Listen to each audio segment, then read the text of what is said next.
Good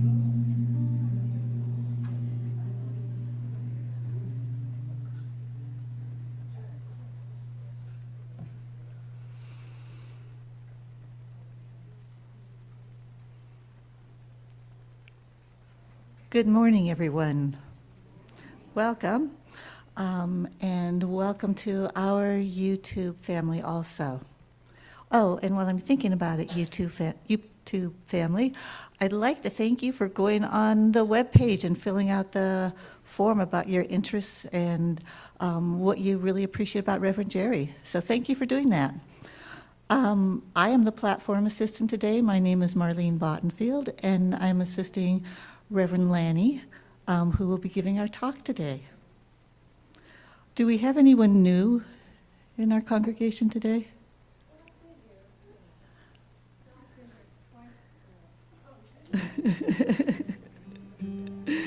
Thank you.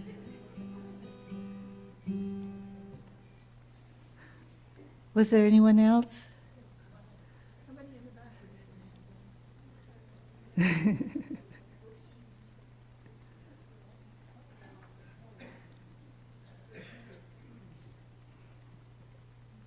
Well, welcome. Enjoy your packet of information that you have. Also, our prayer chaplain, as you've just noticed, is Sandy Spurgeon today. And in addition to Sandy being able to meet with you if you'd like individual prayer after the service in the chapel, which is 2 lefts out the door, we also have a prayer circle, and you can sign up between the 2 bathroom doors outside the sanctuary if you would like or some special prayer.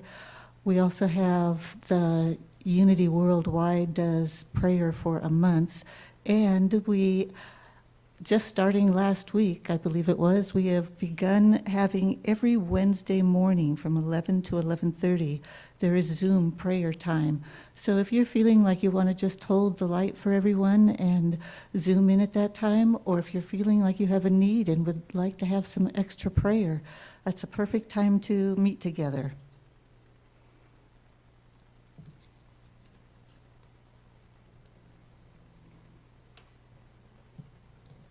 Well, I should warn you that this is the very first time that I'm doing everything that Reverend Jerry usually does when he's talking. So if I put something out of order or don't take a breath at the right time, don't worry about it. Just remind me, you can shout it out. And as usual, we begin with lighting the Christ candle. With gratitude, we gather as the unique expressions of the divine presence that we are. We pause to feel into this life force that invites us to be a creative partner with it. We now allow it to fully embody within our whole being. We also sense and feel the connection that exists between each one of us, the universal web of intelligence that we partake in as the human race. As we appreciate our web of connectivity with one and all, moving from a me to a we focus, we express our desire to unite with all humanity through the energy of compassion and kindness. We invite this energy to now rise up within us while extending outward to connect with Mother Earth and all sentient beings. This uniting spirit of oneness, of the one I am presence, we call the Christ. We light this candle now as a reminder that we are all blessed by being part of this one presence. It is the truth. Let us own it and make it real in our lives. Amen.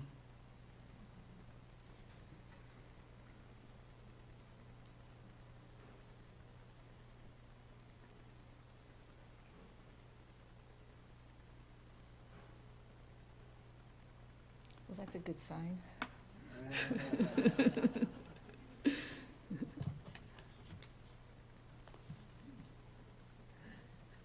And now Drew will lead us in our opening song, I Am Free, I Am Unlimited.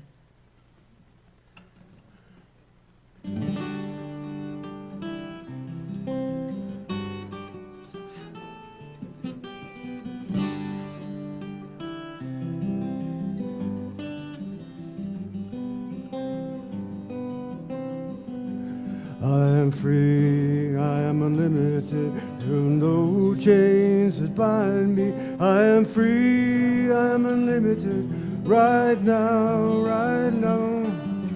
I am free, I am unlimited, there are no chains that bind me. I am free, I am unlimited, right now. I am free, I am unlimited, there are no chains that bind me. I am free, I am unlimited, right now, right now. I am free, I am unlimited, there are no chains that bind me. I am free, I am unlimited, right now, right now.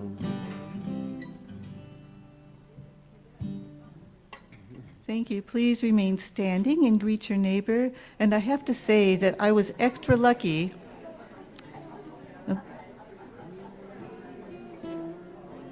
Did you see Sandy's expression in her face while she was singing? Oh, it was beautiful. I was just going to say something about it.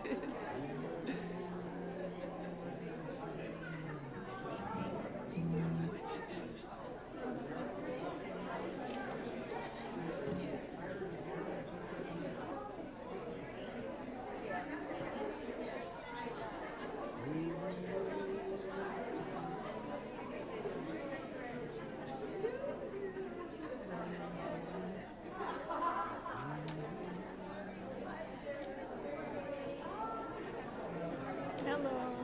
Forward to your talk. Notice these things are flickering here.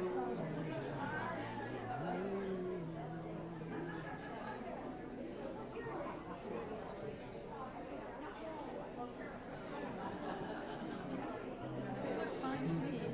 See them flicker? A little bit, yeah, yeah. They're kind of flickering.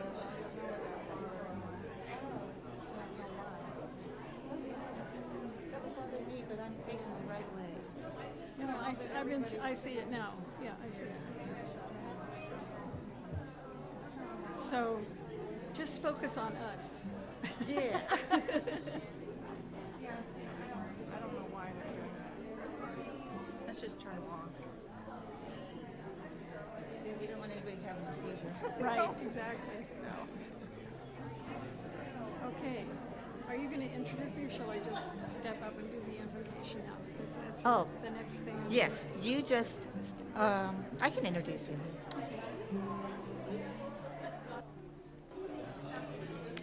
Let's take our seats now.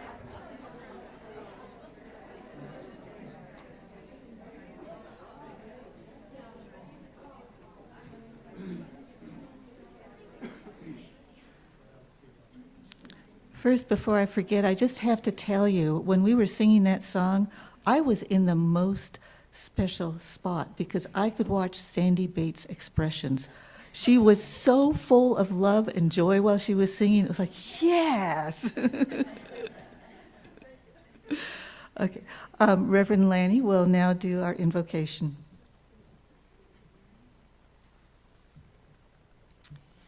Good morning, everybody.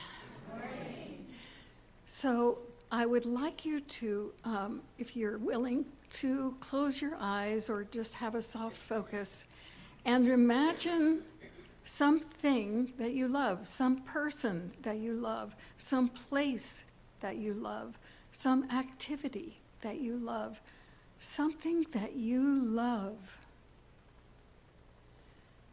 And I invite you to just feel how you feel when you think about that person, that pet, that place, that activity, whatever it is, that you open to the feeling that you get when you are there, when you are experiencing that.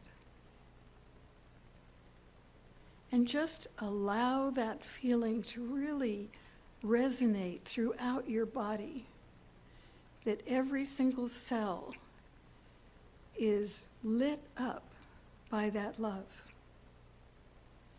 is experiencing the joy, the peace, the harmony, the creativity, the abundance of that love. And know that that is who and what you are. That love is the central flame of each and every one of us. And it is the way that we connect to that source of love within that guides and directs us to the path of love, to the presence of love, to the realization of the beloved community. And so I am so grateful to know that this love, this life, this harmony, this wholeness is ever present, is with us now.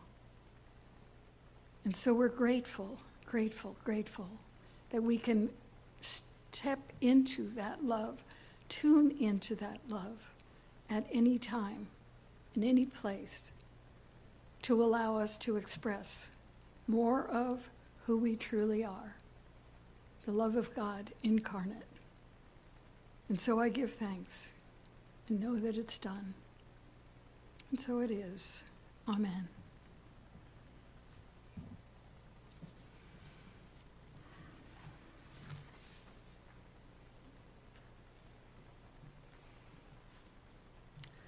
Thank you very much. That was exactly what I needed to hear this morning. And now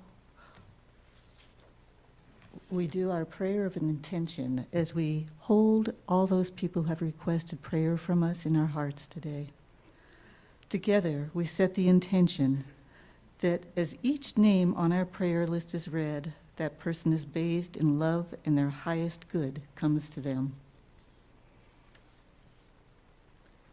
Kelly Fleming, Kelly Garmeyer, Stephanie Jeffrey, Susan Healy Harmon, David Kirshner, John and Bethany, Russell Wheeler, Jacob Peskin, Cole Freddy, J.W., Jim Connolly, Greg Shashpapin, Pam Davis, Ann Merle, Nikki Tavares, Jeannie Casella, Tan Popadas, Jared Parsons, Kyle Parsons, Alexander DeGrasse, Scott Blair and his family, Eddie Bolt, Bo Litting, Bill Mullis, Michelle Maynard and family, and for the passing of Russ Nivest and his family.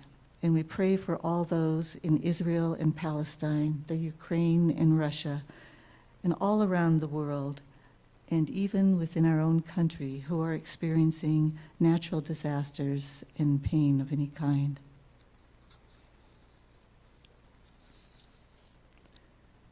If you have anyone that you'd like to pray for individually now who's not on the list, please say their names out loud.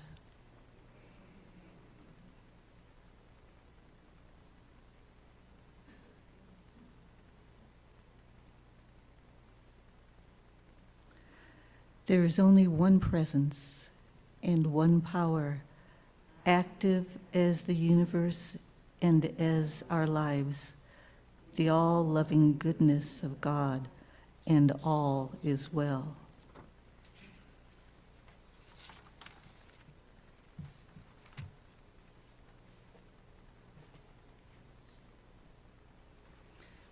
And now we read the daily word. The word for today is serve. I bring God's love into the world through service. I don't need special skills to be of service. I have willing hands and an open heart and channels of love to be directed wherever they are needed most. This impulse to serve is my compassionate nature seeking expression. I respond to the needs around me by doing what I can to help. I do not think of reward or recognition. Just being of service fills my heart. Serving is a wonderful way to feel close to God. My loving heart is open, my hands are busy, and my life feels purposeful when I am doing what I can to brighten another person's life or to make the world a better place. I feel God's presence strongly as I serve and share the love and the care of the divine. And from Matthew 25:35, for I was hungry, and you gave me food. I was thirsty, and you gave me something to drink. I was a stranger, and you welcomed me.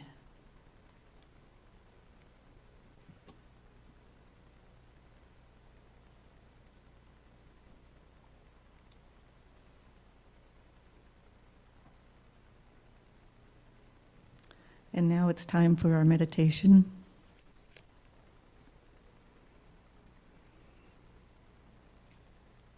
Please gently close your eyes. Take a deep inhale and feel your body relax as the air flows through you.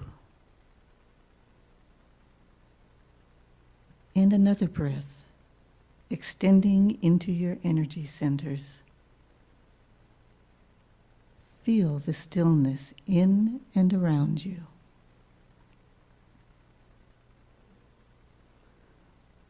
Look deep within your heart center. Imagine it as a wide, shallow lake. There is only a slight ripple on the water's edge.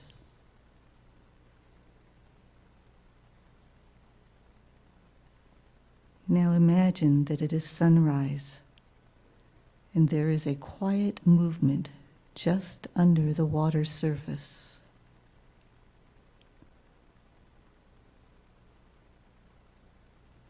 You sense that this movement is your essence unfolding.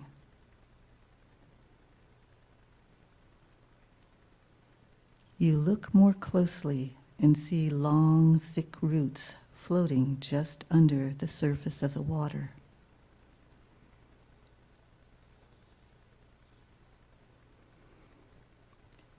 In the stillness, you notice a single shoot breaking through the water, and then another.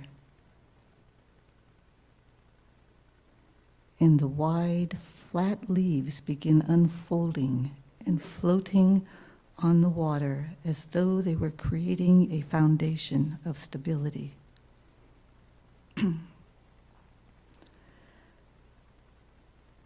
You become aware that they are a part of what your essence is.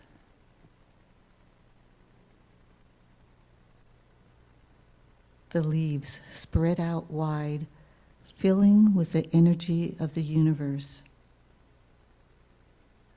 nourishing what is unfolding beneath the surface.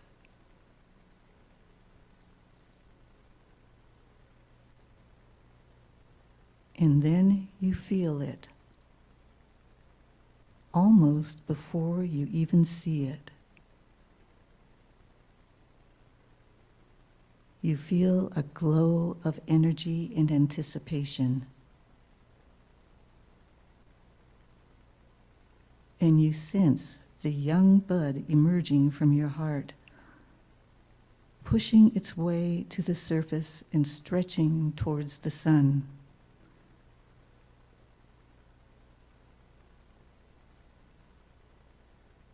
And unfolding one petal at a time till you see a beautiful lotus flower,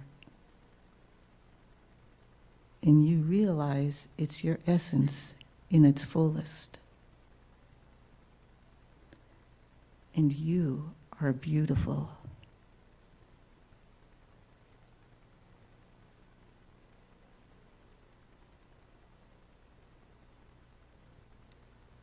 You are beautiful because of your strong root system and your wide, stable foundation of leaves. Together, they have created the perfect environment for a beautiful, blooming heart.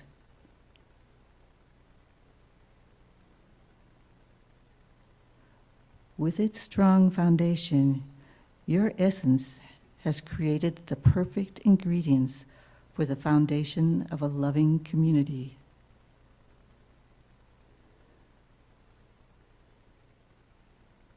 Stay in this space for a few moments, being aware of the beautiful, powerful gift that you have to share with the world.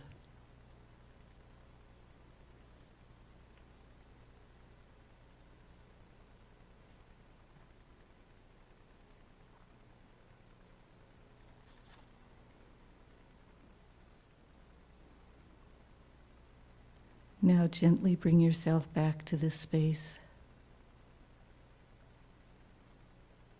taking a deep breath to help you connect.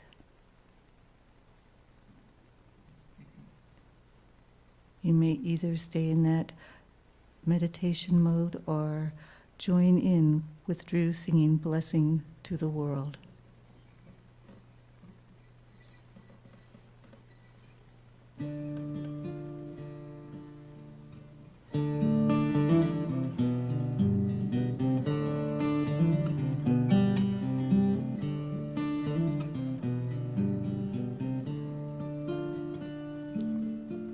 You are the heart, you are the hands, you are the voice, the spirit on earth, and who you are, and all you do is a blessing to the world.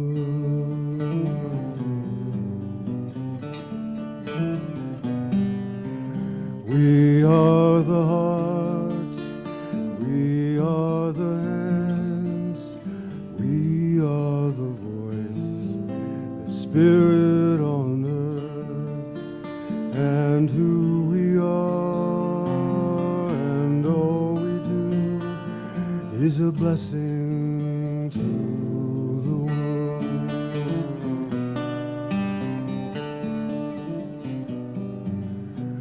I am the heart, I am the hands, I am the voice, the spirit on earth, and who I am, and all I do is a blessing to the world.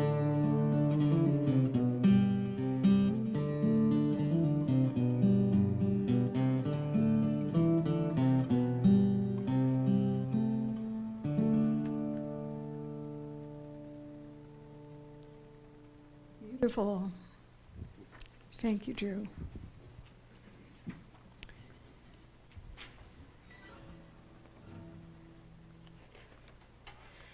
Well, after that meditation and the daily word, it's like, why should I talk? They said it all. But I want to talk a little bit more about the Reverend Dr. Martin Luther King, because this is the weekend celebrating his birth. And I think it's important to understand what he was attempting to do and why he's such a resonant presence in our culture. Now, it so happens that Josiah Royce was born here in Grass Valley. And he was educated here, then went to Berkeley, then Johns Hopkins, and ended up teaching at Harvard. And he came up with the idea, or the first idea that we know of, where he talked about the beloved community. And he established something called the Fellowship of Reconciliation. And it turns out that another Harvard attendee, the Reverend Dr. Martin Luther King, attended that Fellowship of Reconciliation and really resonated with that idea of beloved community.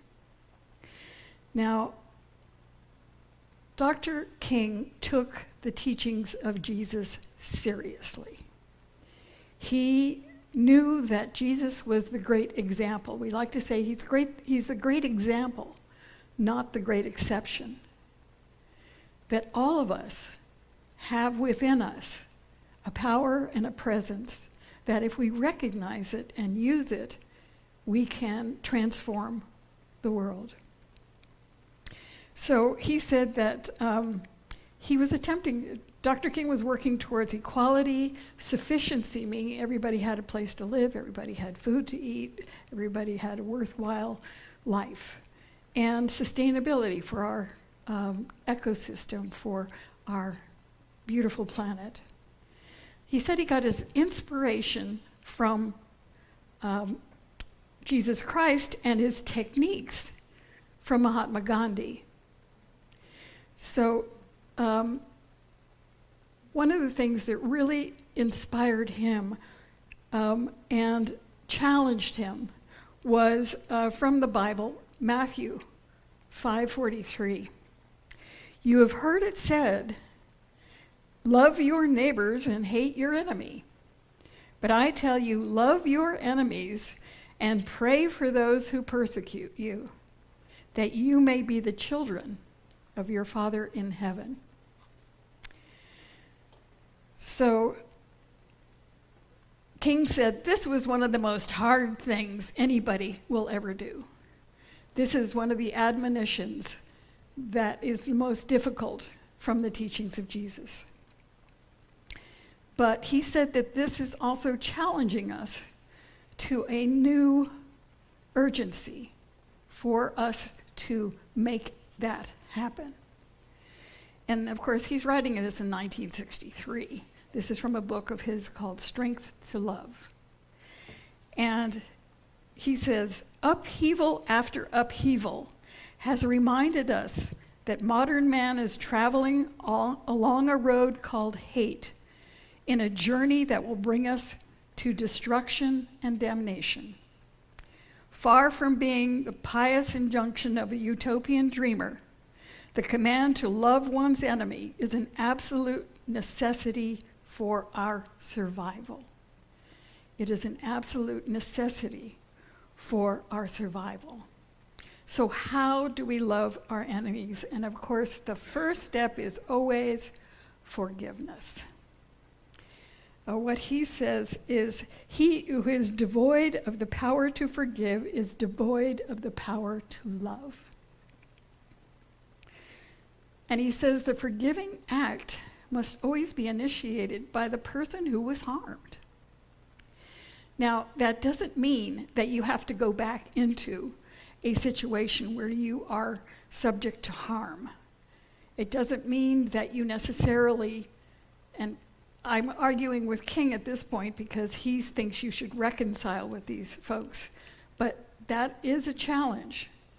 The important part of forgiveness is that we are able to release our own energy that is unforgiving. The thing is, where we withhold our love, where we refuse to acknowledge the humanity and the fragility of someone else and their experience, when we can't really get our mind around that, we are forcing ourselves really to relive the hurt. And when we relive the hurt in our mind, our body doesn't know it's not happening.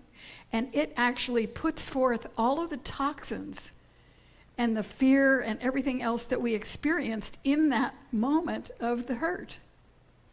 So our role is really to release the past. As we used to say, let that person have harmless passage through your mind. In other words, you can think about it without engendering the harm that it caused, without reliving and intoxicating yourself with those evil energies. And, evil, we don't talk about evil, but, there's bad stuff that happens. And so we get that feeling of releasing. I used to attend and belong to something called the Worldwide Forgiveness Alliance. And they had people come to speak to us who had forgiven really egregious things. There was a woman who had been one of the twins that was one of the people who got operated on by Dr. Mengele in the concentration camps and lost her sister there. And she thought she would never be able to forgive, and she had terrible illnesses, and she was just, in hate and revenge all the time.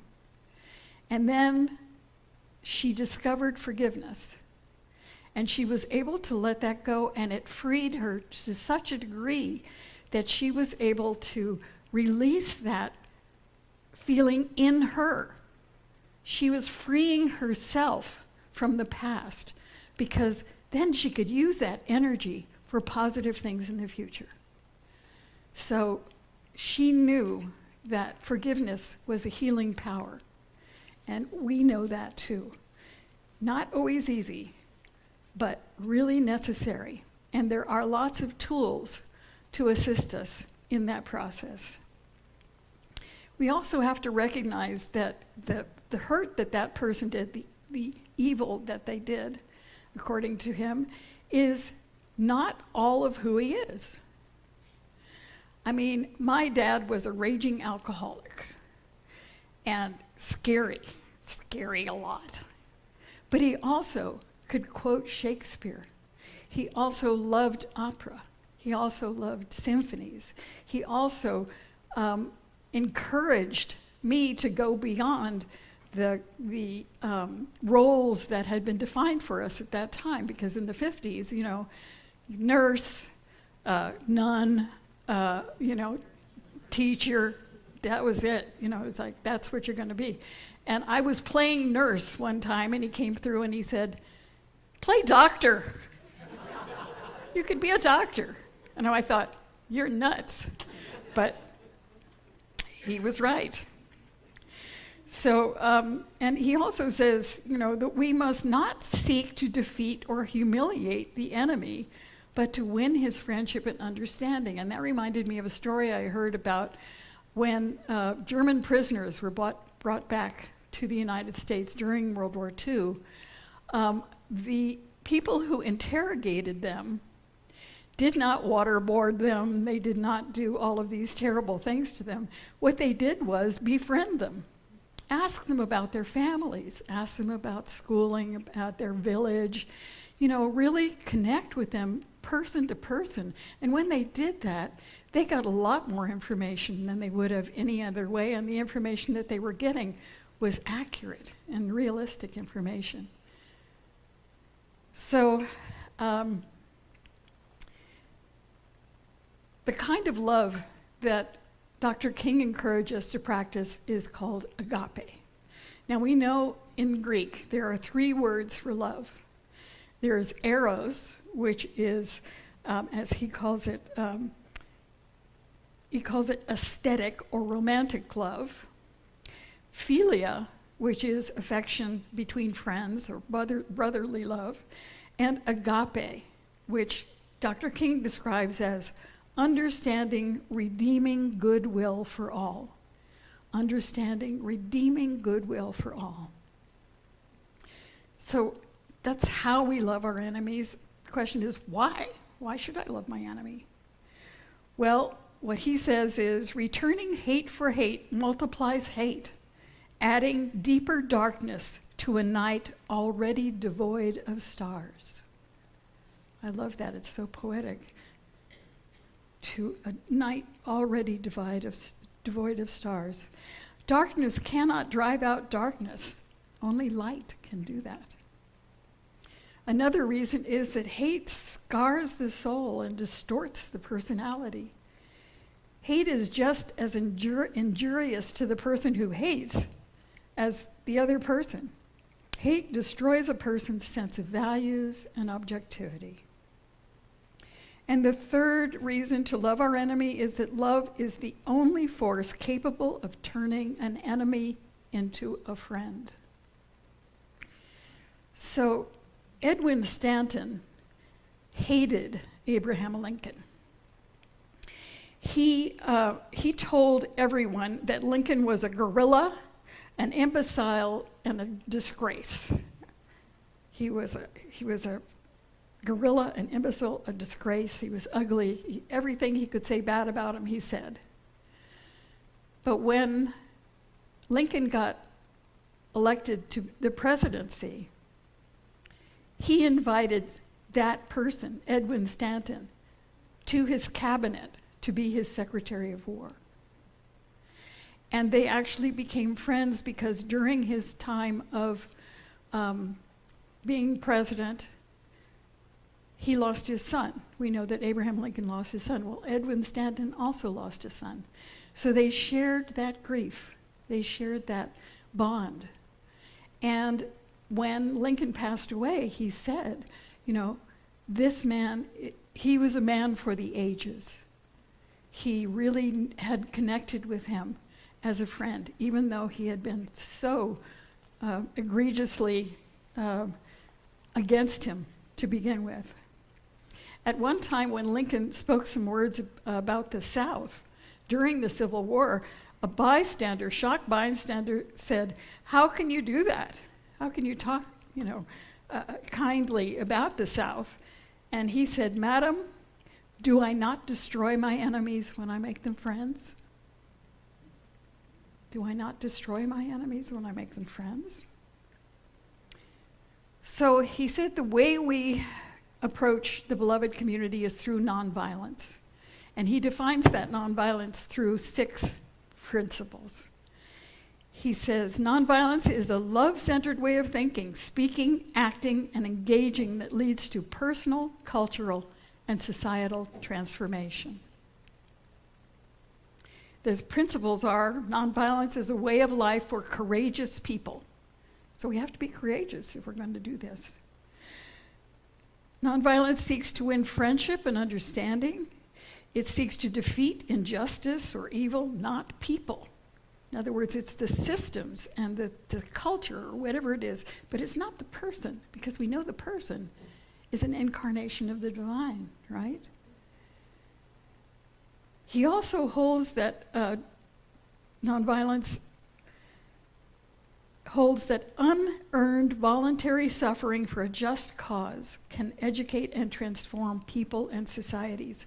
And when I saw that, it reminded me of the lunch counters during the civil rights movement, when they had those students who sitting at the counters and people are screaming at them and spitting on them and hitting them and all that, and they're just being there. They're just trying to be there. And then, of course, the march in Selma, where there was dogs and fire hoses and all of that stuff. And it was like, that was a movement that created a moral resonance that allowed the Civil Rights Act to come into being. So he also said that nonviolence chooses love instead of hate, and nonviolence believes that the universe is on the side of justice. The universe is on the side of justice. And I remember the first time I heard the phrase, "The universe is conspiring for our good." It's like, whoa. Well, that's a hard one to take because it doesn't look like it, but somehow the evolutionary process is unfolding and it looks really messy. It is a mess. And that we observe the same thing at the quantum level, that before a rise in what's going on, a new creation at the quantum level, there is chaos. And then, there is a new order. So we're open to the realization of the beloved community as the new way of being. Dr. King said the way of acquiescence leads to moral and spiritual suicide. So if we acquiesce to evil, we are committing suicide, spiritual suicide. He said the way of violence leads to bitterness in the survivors and brutality in the destroyers. And we really know that a lot of what goes on in war sets up the next war because of decisions made or revenge taken. Of course, after World War II, the Marshall Plan was really sort of an act of forgiveness because it helped the German people, it helped the Japanese people, and it turned them from enemies to friends. Because we weren't out for revenge, we were out for rebuilding, re-energizing. So that's a whole different approach. And he said, the way of nonviolence leads to redemption and the creation of a beloved community. So, what are the characteristics of a beloved community? So, given our shared desire to be peaceful, happy, and safe, the beloved community describes a practical, realistic, achievable society. It's not airy-fairy. In the beloved community, conflict still exists, but it is resolved peacefully, non-violently, and without hostility, ill will, or resentment. In the beloved community, we recognize the interdependent nature of all life, so we appreciate, recognize, and value the inherent worth of all people, animals, and ecosystems. In the beloved community, kindness, compassion, and love for all life motivates our actions. We work cooperatively and peacefully to end hunger, prejudice, poverty, homelessness, climate change, environmental destruction, factory farming, and violence and injustice of all kinds. And in the beloved community, the means we use to create the change are just as kind and compassionate as the ends we seek. Let me say that again. The means we use to create the change are just as kind and compassionate as the ends we seek. So Dr. King said, our commitment to unconditional and all-inclusive kindness and goodwill allows the beloved community to become what Dr. King called an engine of reconciliation. So that is a way of describing the beloved community, and I think that just like anything else, we get to decide how that happens and how that unfolds and how that looks. Maybe that is the description, maybe it's not. Maybe there's something else that we know that could help to describe that community and that connection. I loved some quotes from John Lewis, who of course was one of the people who got beaten on the march in Selma. He was very badly injured actually, but he ended up in Congress. And he said, do not get lost in a sea of despair. Be hopeful, be optimistic. Our struggle is not the struggle of a day, a week, a month, or a year. It is the struggle of a lifetime. Never, ever be afraid to make some noise and get in good trouble, necessary trouble. He also said, freedom is not a state, it is an act. It is not some enchanted garden perched high on a distant plateau where we can finally sit down and rest. Freedom is the continuous action we must all take, and each generation must do its part to create an even more fair and just society. So here we are. What actions are we going to take to, and I think that this is a microcosm of beloved community here. And but there are probably some folks out there who are withholding their love from someone. There are probably folks who are getting upset at some politics or news or, all of the things that we get upset by. And so how do we begin to really express the love that we are. So of course we have to do a spiritual practice. That's it, folks. We have to meditate. We have to study. We have to pray for guidance. And we have to serve where we are called to serve. Now, all of us can't be a Martin Luther King, but we can each do something in our own lives to be helpful. In the past 2 days, I was having lunch at Awful Annie's, and I went into the restroom, and when we came out, the towel dispenser was not working. So I went over and looked, and there was some towels on a shelf. So I went over to the towels on the shelf, and the other lady came out, and she's waving her hands furiously in front of the machine that's not working. And I said, "It's not working, but there's some towels over here." She said, "Oh, thank you very much." I said, "We all have to help each other." And then the next day, I was at my doctor's office, and when I went in, I noticed a car with the lights on. So I went in, and I saw this woman sitting there, and I said, "Do you have a purple SUV?" She said, "Yes, I do." I said, "Well, your lights are on." And she said, "Oh, thank you very much." I said, "Well, we all have to help each other," right? So little things that we can do every day to help one another, to recognize we are here to help one another, to recognize that loving presence that we are.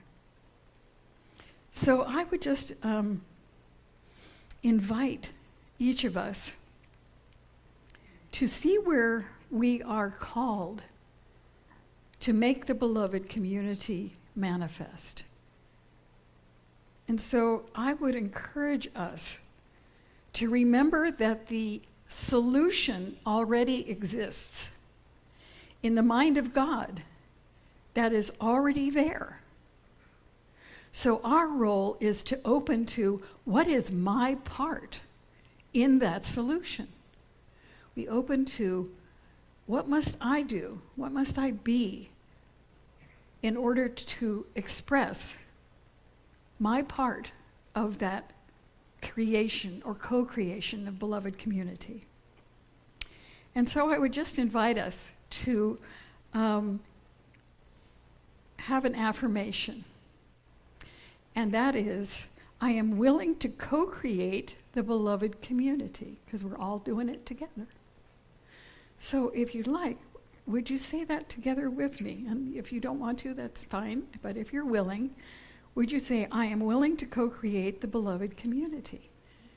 I am willing to create the beloved community. So it is. Thank you so much. All right.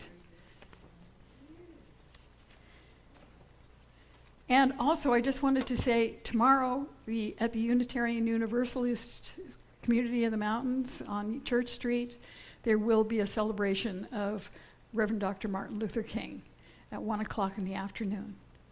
Unfortunately, the Bethel AME choir will not be there, but I would encourage you to go. They'll have inspiring speakers and young people reading poetry. So it sounds like a good thing to be doing. So thank you for your attention. I appreciate you.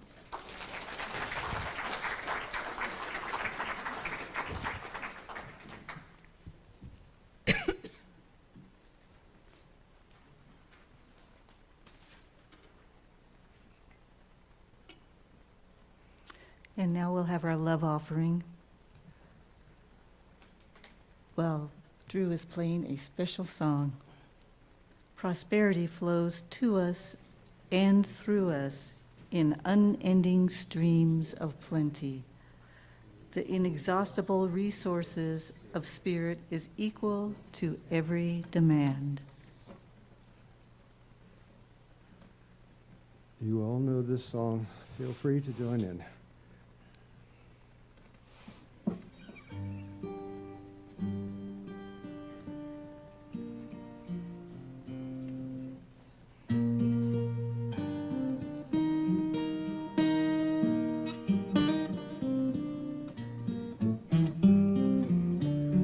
When you're down in trouble and you need a helping hand, and Nothing, oh, nothing is going right.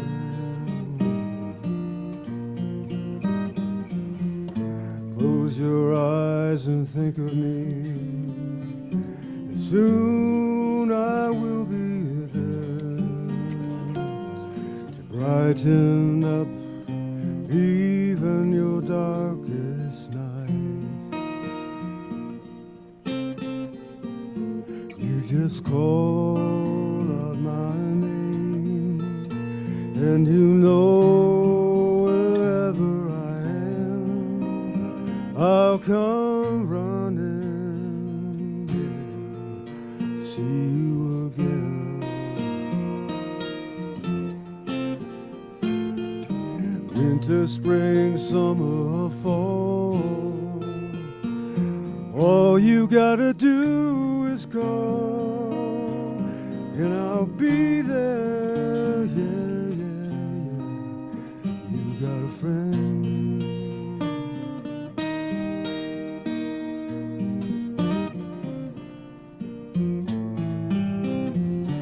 If the sky above you should turn dark and full of clouds, and that old north wind should begin to blow,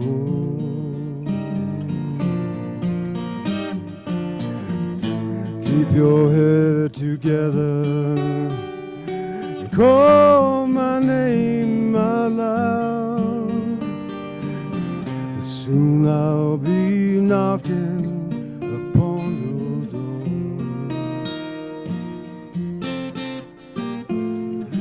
Call out my name, and you know wherever I am, I'll come running, oh, running, see you again.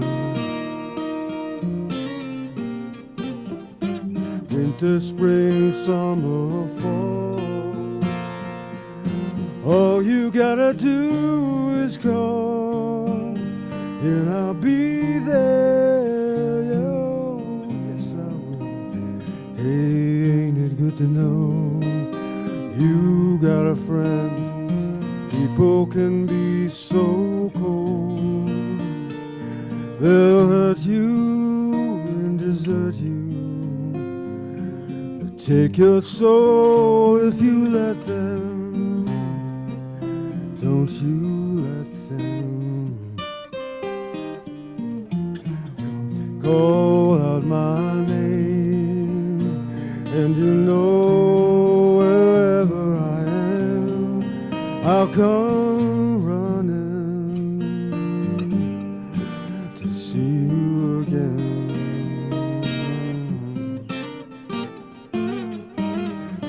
In summer or fall, all you gotta do is call, and I'll be there. Yes, you got a friend. Ain't it good to know you got a friend? Ain't it good to know you got a friend? Thank you.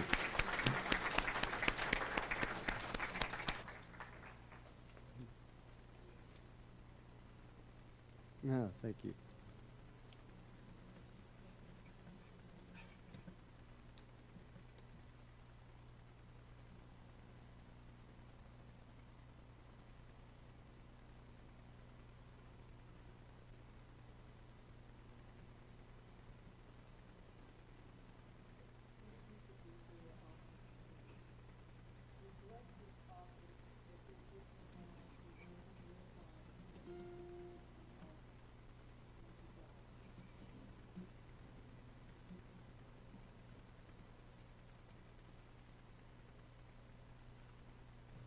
Am I? Oh, yes, I'm on. Thank you.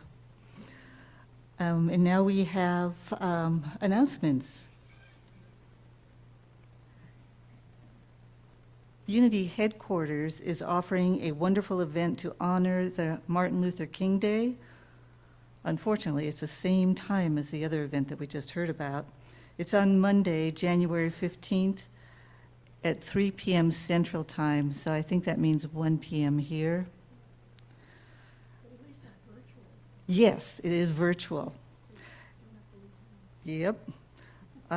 So they're having a Martin Luther King celebration concert, Songs of Hope, Courage, and Unity. And if you choose to enjoy that, be sure to go to your e-bulletin and sign in there to register.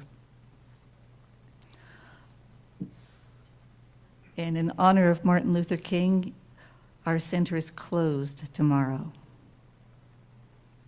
Except for, I believe, Way of Mastery at 1 o'clock is still going to be held. Now, save the date. Our own Trudy Stoner will be giving a talk on love. Where's Trudy? Is she? She's hiding. It's our favorite subject, and her message is deep, insightful, and fun. It's Friday, February 9th, from 6 to 8 p.m. And there are more details to come. And then I remind you again about our Zoom prayer service from 11 to 11:30 on Wednesday mornings, and you get the Zoom link right through the Monday Zoom listing. Then Teresia, and I saw her here too, yes, is doing a healing wisdom class, connecting with your inner healer through hypnosis. This is a standalone event that Teresa is offering as an introduction to hypnosis. It's on Wednesday, January 24th from 10 to noon. And I just want to do a little break right there and say Teresa is able to do this because now we have Wednesday mornings from 10 to noon open for anyone who has a special skill or class that they want to teach. So be sure you keep that in mind as you think about your skills too. And I really appreciate that Teresa is doing this. In this class, you'll learn how hypnosis works to facilitate healing and embark on a hypnosis journey. It's a love offering class and everyone is welcome. And then if you really like that, Teresa is doing an additional 6 weeks of class from January 31st through March 6th from 10 to noon. There'll be a fee for the 6-week class of $159 per person for the whole 6 weeks. But if you sign up by January 29th, you can save $30 and only pay $129. And the details of the classes are in last Thursday's e-bulletin. Also, you've probably been wondering where the updated directory is. It's waiting for you in Leslie's computer. It's too big right now to fit on the e-bulletin to put a link there. So just contact Leslie and let her know that you'd like to have an updated copy and she'll email you one. The new Way of Mastery class that is Zoom only will be meeting Tuesday, January 16th at 7 p.m. from 7 to 8:10. It's the first class. There are a lot of announcements today, aren't there? Then Homer Nottingham's workshop, The Pressure Point Therapy, is on Friday, January 19th from 3 to 5 right here. It's an extraordinary workshop for longevity with a high-quality life. Anybody want that here? And you can register for that going through the e-bulletin also. Okay, that brings us to my announcements of what's coming up for us in relation to our transition process. Remember, we don't know the date yet that Jerry is planning on retiring, but we know it's coming up sometime, and so we don't put ourselves in undue pressure. We're starting to work on things a little ahead. And so I got to thinking that I really need to share with everybody all the different things that are occurring. So on our whiteboard that's right by the front door, I have listed now the front door as you come into the whole building. I have listed all of the different events that are coming up in relation to that. So if you forget something, you can look at that. In addition to that, I've created this chart for everyone, which is also on this bulletin board back here, so you can see how things are playing out. And you'll notice that we have 3 different categories of activities. We have some activities that are set up for everybody in the congregation who wants to participate in them. We also have a search team set up who will help guide us through the process of finding Jerry's perfect replacement. And then we have what I'm calling the leadership team. And I'm using the term leadership a little bit differently than we would normally use it. But I'm calling these people leaders because they have all agreed to help hold the congregation in love and positive energy as we go through the transition. So if you are feeling down at some point, you are welcome to contact one of these people, and they will help you. They'll listen to you, they'll talk with you, they'll hug you, they'll help you meet your needs. And I also wanted to offer the opportunity to anyone who wants to join the leadership team if they would like, because my goal is to have as many of our congregants as possible involved in this whole process. So if you would like to be one of those people who wants to hold that light for others, let me know after the service and I'll add you to the list. We have, I should paraphrase that with, we have room for 3 more people who are able to take an extensive amount of classes in how to be an effective emotional support leader. Those people are going through 9 hours of classes, so you have to have that available if you're interested in it. The first class is also going to be offered to all the congregation, will be Reverend Joe's sermon on February 4th, where he will be talking about the transition process for spiritual centers. And then on February 14th, Reverend Jerry will be talking about the grieving process and how to help yourself through it and how to help others through it. And then Sandy will be talking about how to move worry into prayer. So there's some really great classes that are coming up that each of you have the opportunity to take if you want. And then those who are doing the leadership will also be doing 5.5 hours of training with David Kyle in regards to the Enneagram and how to use the type of person, the personality that you have to help guide other people who may have the same type of personality or may have a different one. So I'm really excited about all these things that we're doing. And I want to remind you that you probably found a slip of paper on your chair as you came in this morning to remind you to think about what we're going to talk about next Sunday. Everybody get one of those? Yes. So I'm asking you to just keep it in your mind so that you don't come in next Sunday and go, what was I supposed to be thinking about? But you've already spent some time thinking about your dream of how you envision unity in the Gold Country in 7 years and then where we need to be in 4 years to make that happen. That's a lot to say. One more thing is, or actually it's 2 more things. On the 4th and the 11th of February, we'll be meeting after the service. And so we're going to have a whole lot of growling tummies. And because of that, we're going to have lunch ready for everyone who wants to stay and do the round table.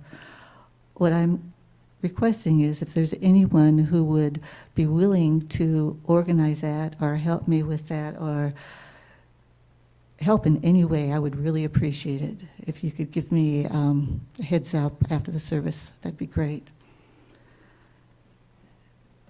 Let's see. I guess that's it. Okay, so yes. Oh, That wasn't in here. Yes, thank you. The Healing Clinic is coming up on the 11th of February, and I believe that Christy has her sign-up sheet with her, so if you'd like to sign up for one of those services, you are welcome to do that.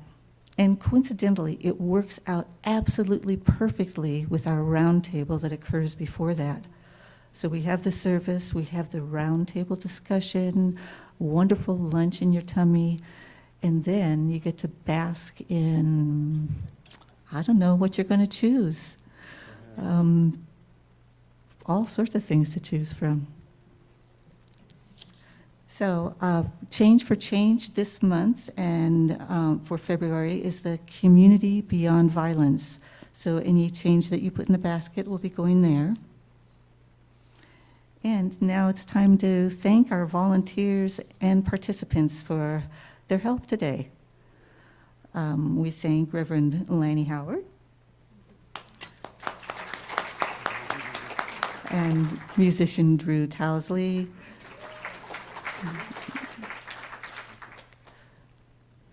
We could do a real big clap at the end. Our greeters, Kathy Avell and Carolyn Holman, and ushers Larry Holman and Karen Holman, chaplain Sandy Spurgeon, hospitality Rhonda, Patricia, and Sydney, sound Ed Dennis, live stream Leslie Vanata, bookstore Rosie Dougherty, and the altar Patricia and Sydney. This was a miracle altar, I hear, because it unfolded really magically this time, all on its own with some special fairies. Yeah. Oh, yes, and me.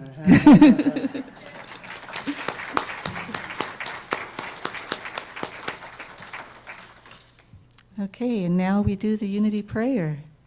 So if you'd like to stand.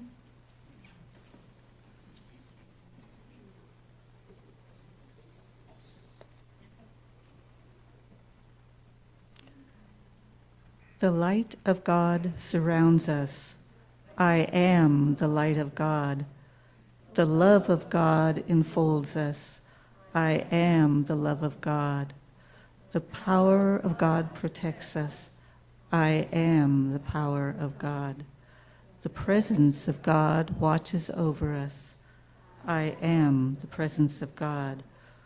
Wherever we are, God is, because I am well.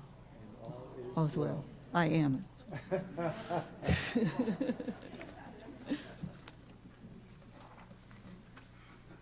And now we do our closing song, I Choose Love.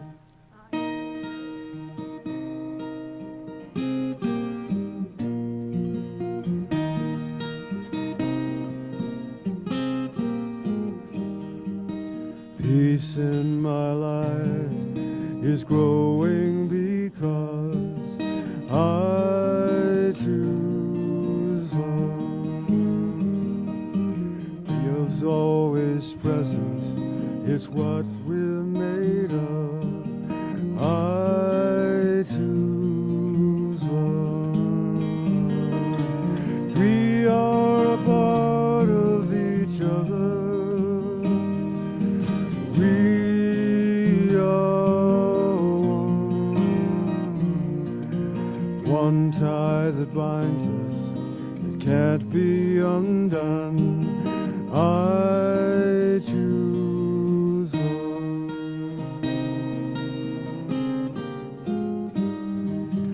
Peace in my family is growing because I choose love. Let love be present, it's what we're made of. I choose love. We are a part of each other. We are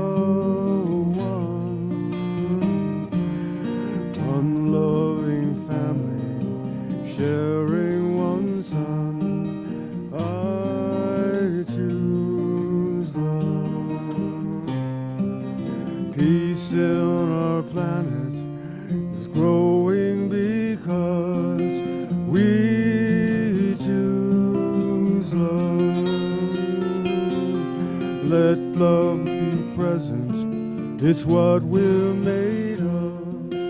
We choose love. We are a part of each other. We are one. Random choice unites us. Let this be the one. We choose love. We choose love. We choose love.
Chris Guitar Company.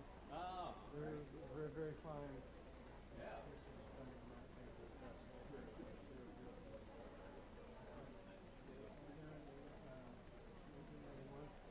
Finished the same month that we got married.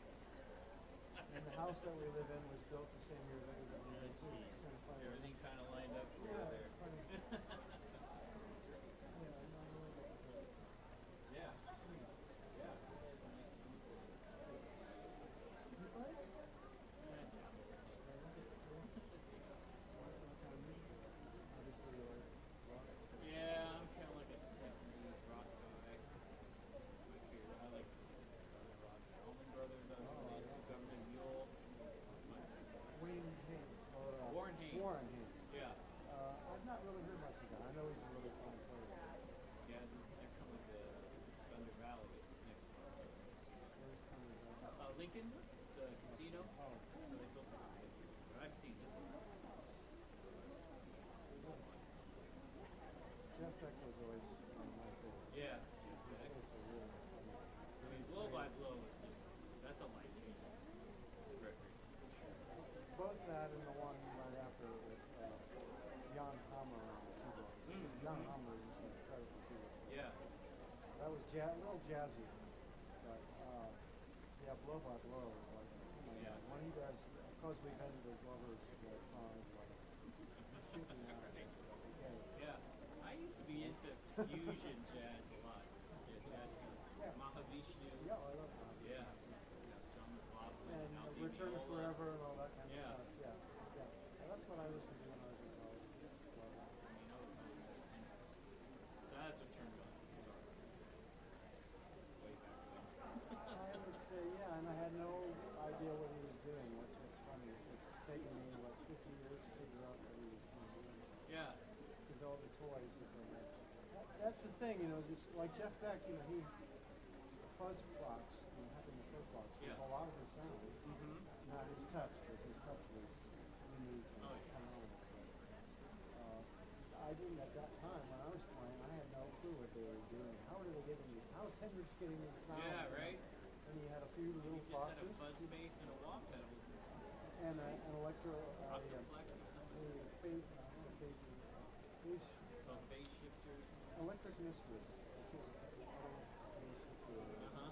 Yeah, he had like 3 toys. And look what he did with those. But he was actually, I read that Hendrix was actually inspired by Jeff Beck somewhat. Beck was doing, one of the first ones doing some of those things. Yeah. Because he was in the Yardbirds and they were kind of doing the psychedelic thing. Yeah. And I'm reading a book about Jeff Beck. Oh, okay. So Hendrix heard that. Hendrix was in London at that time. I heard some of that. And, Yeah. and then took it. I love that. I still listen to that music, I still like it. Yeah. Clapton was an amazing stylist. Beautiful, lyrical, very lyrical and fiery play. Yeah. I mean, Derek and John. That's on my top 10. That's another great. There's so much good stuff out there. Layla, just because of the whole, Wayne Allman came up with that lick. Yeah, Wayne Allman, yeah. Uh-huh. He came up with the lick, the intro. Yeah. And then, Clapton wrote the tune, but then that whole piano thing at the end,